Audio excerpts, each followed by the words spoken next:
مرحبا بكم في قصة جديدة من القصص ديالنا. كيف العادة ما تنساوش لايك وسبسكرايب وتشاركوها مع صحابكم. الجيش يكون خاوي، ديروا الكيت وطفاو الضو ومشينا.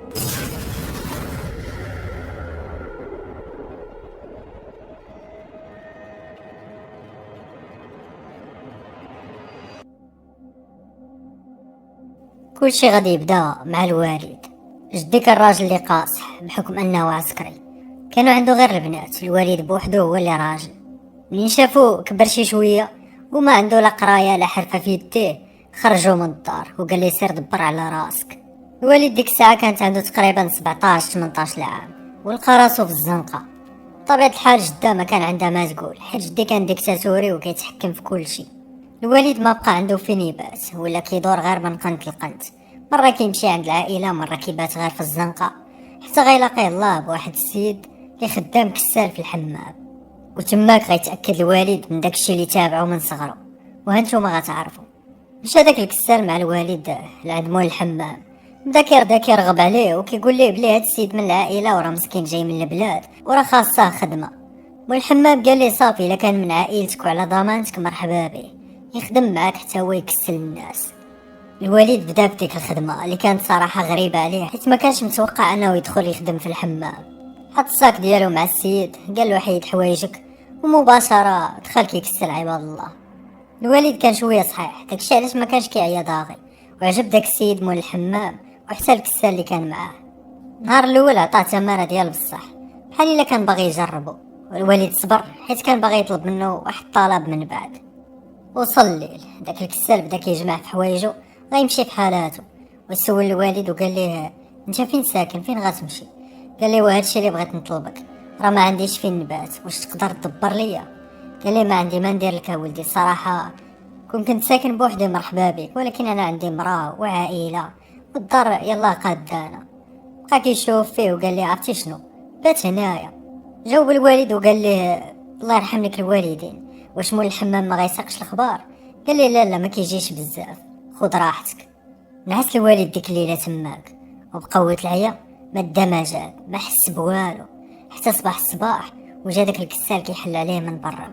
صافي سخن الحمام وبدا نهارو من جديد عادي، كلشي كيبان طبيعي وما كاين حتى شي حاجه غريبه. بدا كيدبر شويه في الصرف، وحتى الناس اللي كانوا تماك ولاد الحومه كيدبروا عليه، حيت عارفينه ماشي ولد تماك. كيجيبوا ليه بعض المرات الفطور، الا كانت الجمعه كيجيبوا لهم قصريات كسكسو. المهم قال الحمد لله على هاد الخدمه هادي، وبدا كيولف داك الجو. واحد الليله فين غيبدا الرعب معاه، الوالد قال لينا بلي غير كيتكا كيديه النعاس، حيت نعاسو ثقيل واصلا كيكون عيان. ولكن ديك الليله بالضبط طار عليه النعاس، بدا كيسمع الماء مطلوق لداخل، وبحال شي واحد كيدوش وكيقسم لينا بالله.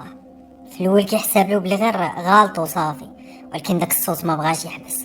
ناض الوالد باش يتاكد، حط راسك في بلاصتو وتخيل نفس الموقف طراليك، انت في الحمام سد عليك، ما كاين حتى شي واحد من غيرك، وكتسمع شي واحد كيدوش لداخل. دخل تماك وبالفعل لقى الروبينيات مطلوقين والسطوله كيعمرو تحت منهم، واخا هو متاكد بلي سيق الحمام وخرج كاع السطوله على برا. سولتو الوالد وصف لينا الشعور ديالك في ديك اللحظه. قال لي الماء طاح ليا في ركابي بمعنى الكلمه. واخا ما كانش هذيك اول تجربه رعب يعيشها في حياته، ولكن هذيك راه كانت بزاف، خصوصا داكشي اللي جاي من بعد. قال ما غاديش نتسوق، عاود سد دوك الروبينيات وخرج السطوله ومشى رجع لبلاصتو. كان كينعس في داك البيت اللي كيبدلوا فيه الناس حوايجهم، تما كان كيفرش واحد البونجا وكيتكا، وكان كيخلي الضوء شاعل في الجهه اللي كيجلس فيها الكسال باش يحطوا ليه الناس الاوراق، يعني داك الضوء داخل عنده شويه. كيقول بلي ما عرفش شحال داز ديال الوقت، ولكن تكا وداتو عينو، حتى شويه بدا كيسمع صوت بحال شي واحد كيتمشى، مع كيهز راسو بان ليه واحد الراجل شيباني كبير بزاف في العمر لدرجه عروقو كيبانو، هاجو السطوله وغادي كيتمشى بشويه، كيتمشى بواحد الطريقه كتخلع. كان ملوي فوطه على النص ديالو التحتاني والفوق عريان. الشكل ديالو كان كيشبه لينا، ولكن غير تشوفو غتعرفو ماشي طبيعي، خصوصا كيفاش كيتحرك. الوالد بقوة الخلعه بقى كيقول له والله ما شفتك والله ما شفتك. داك الراجل داز جهه الطواليطات وغبر في مره. الوالد ما قدرش يطلع عليه ولا يتبعه ولا يشوف فين مشى، ما قدرش ينعس اصلا. الاصوات قال عاد ما زادوا لداخل، كيسمع السطوله كيتجروا، كيسمع الماء كيتكب، كيسمع الدوش، كيسمع اصوات ديال شي ناس كيهضروا لداخل، وكان صوت عيالات مع رجال، داكشي مخلط. بقى كيسمع داكشي حتى أذن الفجر ووصل الصباح.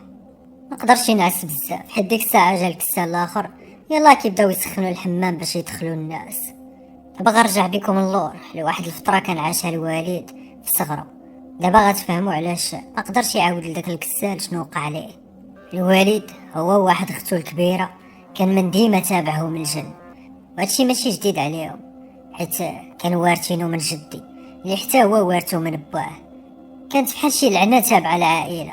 عرفنا شنو السبب صراحه، كل واحد وشنو كان كيقول لينا. كاين اللي كيقول حنا اللي اذيناهم، كاين اللي كيقول قتلنا شي واحد فيهم، كاين اللي كيقول شي واحد من عائلتنا كان داير عهد معاهم. داكشي علاش غيبقاو تابعيننا حتى يكمل داك العهد.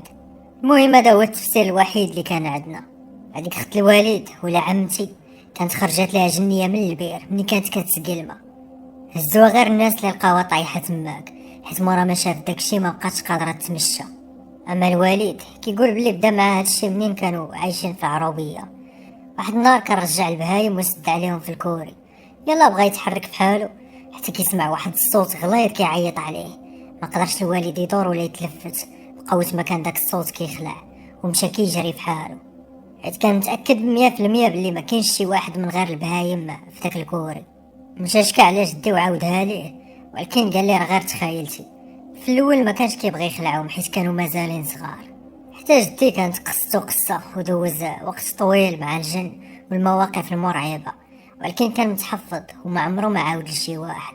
نرجعوا للوالد، كانوا كيجيو شي وحدين كيهضروا معاه، كيسحابهم من الانس وهما راه جنون، حيت من بعد كيحلم بهذاك اللي طلاقاه، كيتسيف عليه في الحلم وكيبان له بشكل اخر كيخلع.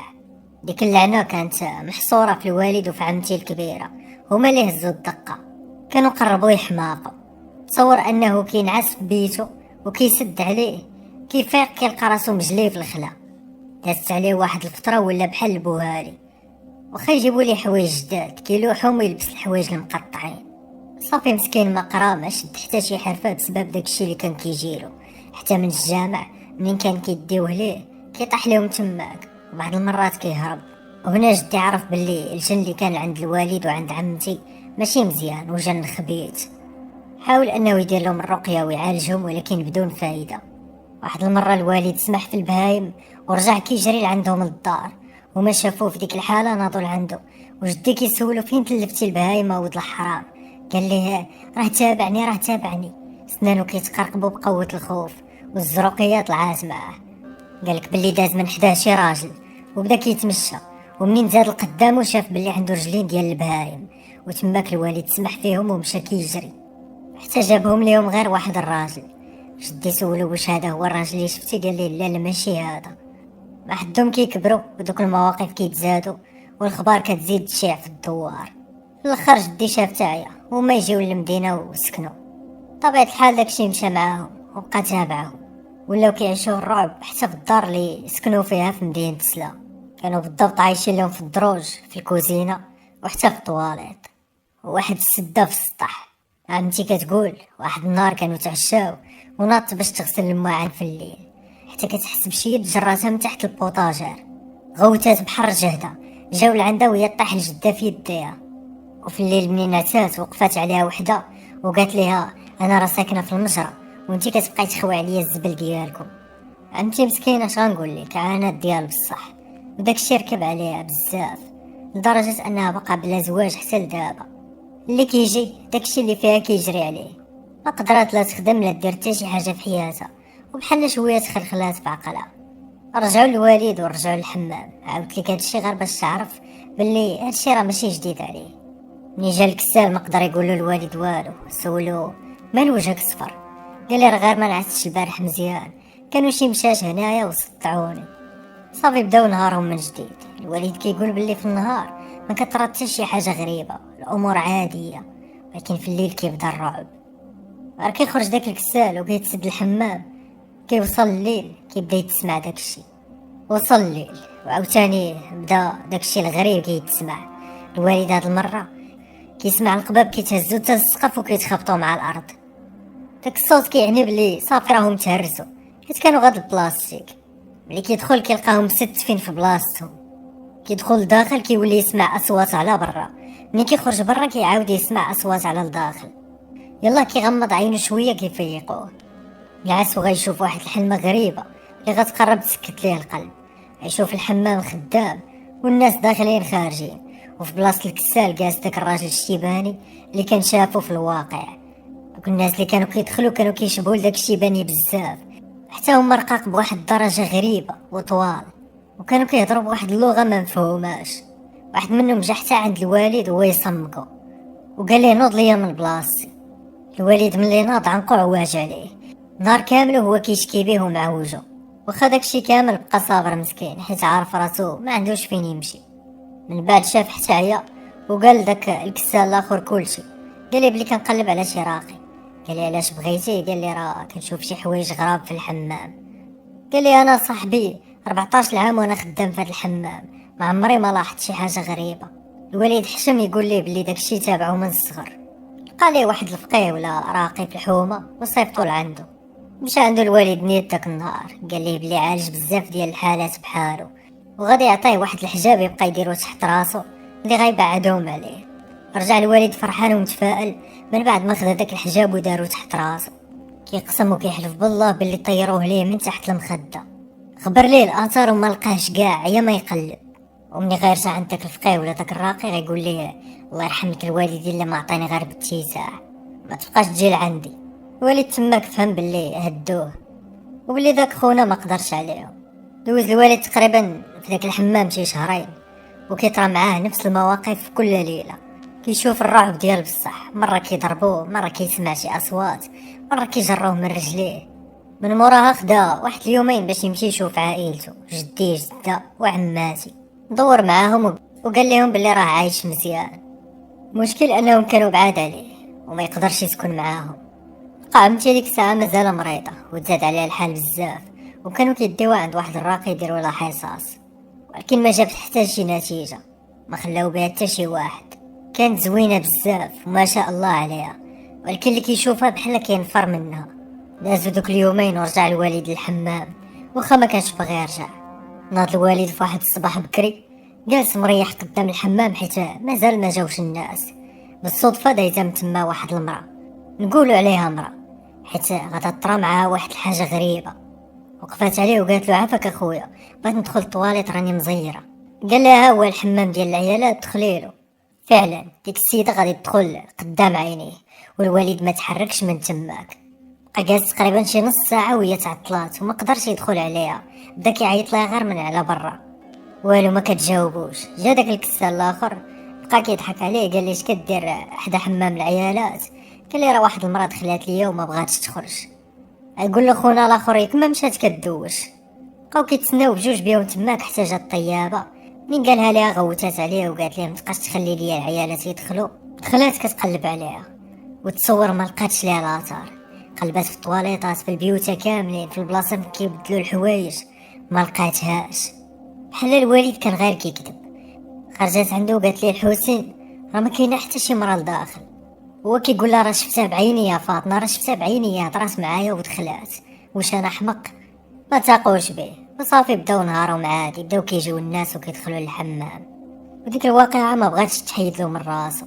من بين المواقف الاخرى اللي طراو مع الوالد ما كانش غير مع الجن، كانت حتى مع الانس.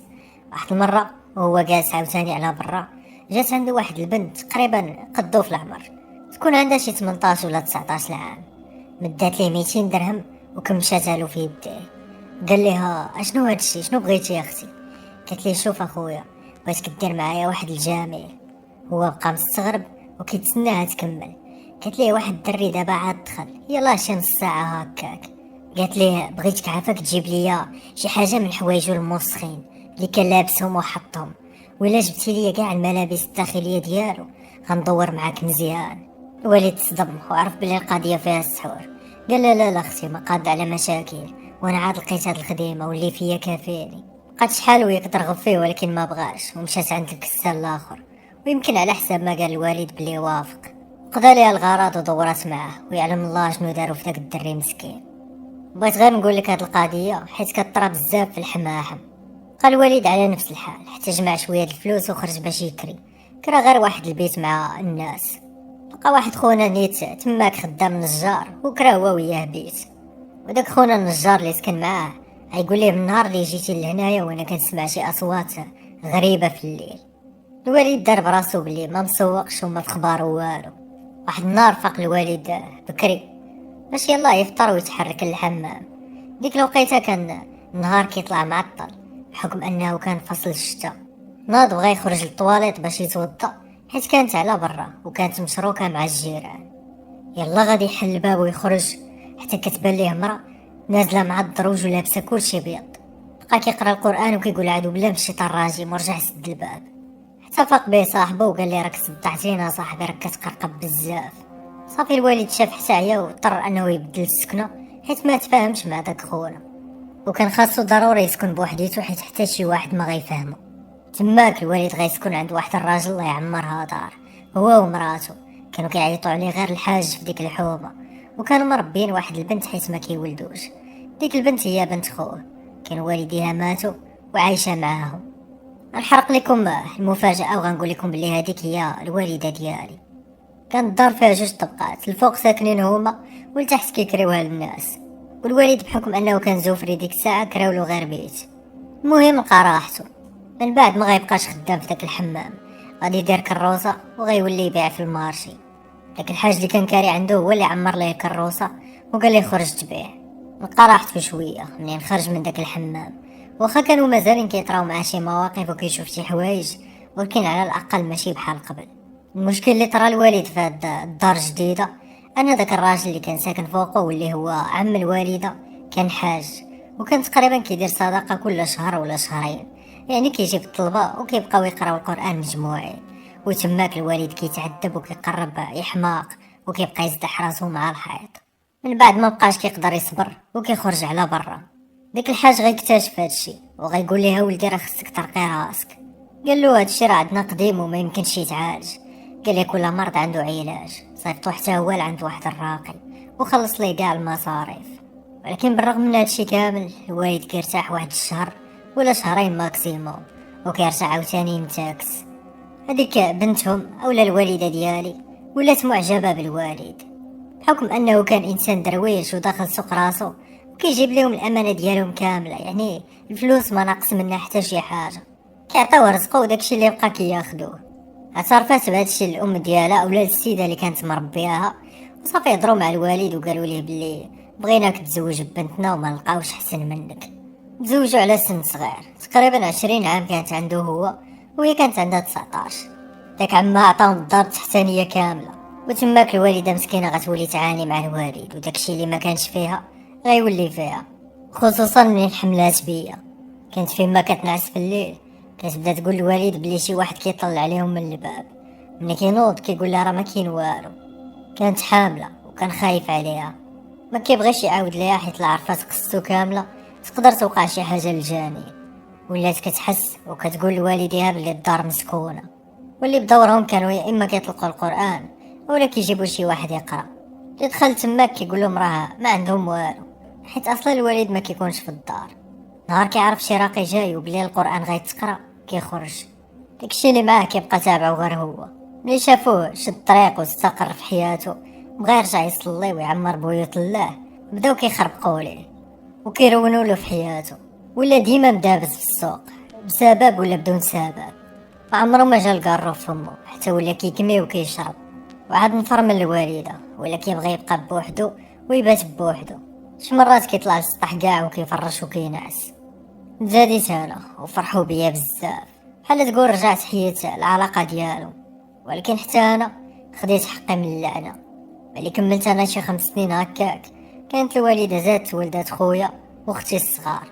اما العلاقه ديالها مع الوالد تأزمت بزاف.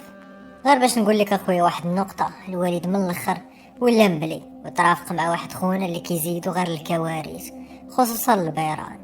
تخيل معنا احنا دابا مأزمين وعندنا الفلوس على قد الحال، اما هو ملي كيبغي يدير شي حاجه ولا يمشي لشي حاجه ديال الحرام كيحضروا ليه الفلوس.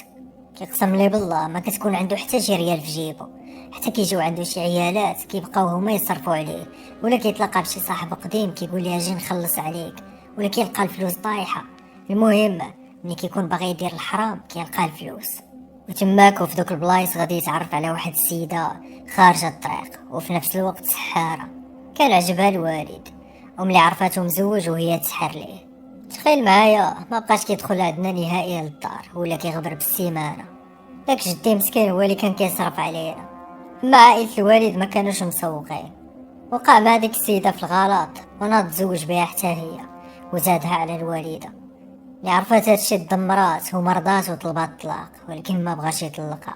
ديك خيتي اللي تعرف عليها كانت عندها دارة وميت ليها الراجل، وداك السحر اللي دارت ليه زاد كمل عليه وسحرات لينا حتى حنايا. ولينا كنمرضو الوالدة بزاف، ديما غادا جاية بينا للسبيطار، خصوصا انا غيبدا معايا خويا الرعب ملي غنكمل 8 سنين. اول موقف اخويا غيطرى معايا، واحد النهار كانت الوالده مخليانا كنلعبوا في السطح، خوتي الصغار نزلوا وانا بقيت تماك حتى بدا كيظلم الحال. مع تميت نازل كيبان ليا واحد الراجل طالع في الدروج كيجري بحر جهدو، لدرجه انني طحت من الدرجه الخامسه وضريت بزاف. الوالده جات لعندي وكتقول لي مالك واش ما كتشوفش، شعل الضو. انا كنت خايف وكنترعد من داك العجب اللي شفت، كان وجهه زرق بزاف بحال الا نايض من القبر. بدات كديني الوالده للطبيب وكيقول لها بلي عندي الصرع، ولكن دوك الدوايات اللي كانوا كيعطيوني ما قداو فيا والو. من بعد ديك جداتي داتني لواحد السيد كاين في مدينه سلا وزوراتني، ولكن داكشي ما وقفش تما، عاد ما كان كيزيد. عمتي الكبيره غادي نجيبوها تعيش معانا من مورا ما توفاو جدودي ديال الوالد، وخصوصا ان عماتي الاخرين اللي صغار منها كاملين تزوجوا وبقات بوحدها. كان جابها الوالد باش تعاون الوالده في التربيه ديالنا. ديك الساعه انا عندي شي 15 عام. عمتي كيف قلت ليك جاو فيها بزاف ديال الخطاب، ولكن كاملين بيهم كيمشيو في حالهم. هادشي كنت سمعته من الوالد، ولكن ملي سكنات معانا شفتو بعيني. واحد الفقيه كان حدانا شافها وعجباتو وصافي تقدم ليها. هذا راه فقيه كنقول لك، يعني قاري القران وما عندوش منا شي خاف. ديك الساعه هي مسكينه راه عندها شي 38 عام هكاك. فرحات الوالد والوالده حتى هما فرحوا بها وقالوا اخيرا غادا تزوج. ولكن مع الاسف ديك الفرحه ما غاداش تكمل، وحتى ديك السحاره ديال مرت الوالد كانت حاضره. كانت كتبقى تعطينا واحد الوجه زوين، ولكن غير كيغفلوا عليها كتدخل لبيوتنا وتهزم حوايجنا، ولا بعض المرات كاع تصاورنا. ملي كتشكي الوالده الوالد كيقول لها راه ظريفه، راه غير ما كتعرفيهاش مزيان، اصلا راه بعدات على ديك الطريق. وانا مكتاب ليا ناخذ 2 عيالات وهذا شرع الله، ما درت شي حاجه ديال الحرام، والحمد لله انه ما ولدش معاها. كانوا غيبقاو فيا دوك خوتي اللي غيتزادوا. رجع بكم النهار ديال الخطبه ديال عمتي، جا عندنا داك الفقيه، خلينا هو وعمتي كيهضروا بيناتهم وحنا خرجنا على برا. ما كاملاش 4 ساعات حتى خرج عندنا السيد مزير وهو خايف، وقال الوالد بلي راه عمتي بدات كتهضر معاه بصوت راجل، وقالت ليه هاد راه مرتي. قال لي الوالد انت راه عارف عندها مس وداكشي، ولكن ربما غير تزوج صافي تشافى ويبعد عليها داك البلا. قال لي اسمح لي ولكن ما نقدرش، راني خايف، خلعاتني وما نقدرش عليها. ما عاودناش شفناه. عمتي باش دخلنا عليها لقيناها كتبكي شويه وهي تغيب وطاحت في الارض، وبدات كتنطق عاوتاني بصوت داك الراجل. عمرني غنسى داك المنظر وانا كنسمعو كيقول الا زوجتوها غادي نقتلها. وانا مع كانت عزيزه عليا ديك عمتي، بقات فيا بزاف.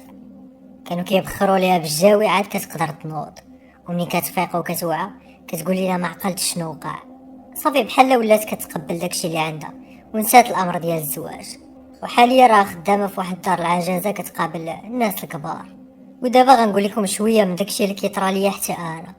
ما عرفت شنو جاي من هنا للقدام، ولكن فات 18 عام اللي جيت فيها للدنيا طراو معايا حتى انا شي مواقف. ملي وصلت لفتره المراهقه ديالي ولا سن البلوغ، ولات كتجي عندي ديما واحد البنت تقريبا قدي ولا كبر مني في العمر، آية في الجمال ما عمرني ما شفت بحالها. كتنعس حدايا في الفراش وتبقى تقيس ليا في شعري، كندير براسي بحال ما كنشوفهاش ولا ما حاسش بها، وما كنعطيهاش واحد الاهتمام، حيت الوالد كان موصيني على هاد القضيه، حيت داكشي فايت ليه طرا معاه حتى هو. انا والوالد بيناتنا واحد العلاقه بحال شي 2 خوت، كنعاود ليه كلشي. عمرني ما لمتو على داكشي اللي وقع ليه حيت انا حاس به. صافي ديك السحاره كانت باغا دينا الوالد ولكن ما نجحاتش، حيت الوالد واخا تزوج بها كان كيبغي مازال الوالده. سنين وهو مزوج بها وفي الاخر تفارقوا. بقات كتحلف عليه وكتقول له الله تنتقم منك ومن عائلتك.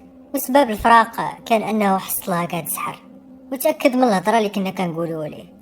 واحد النهار اخويا جا عندي واحد الصديق، كانت الجمعه وقال لي يلا نمشيو نصليو.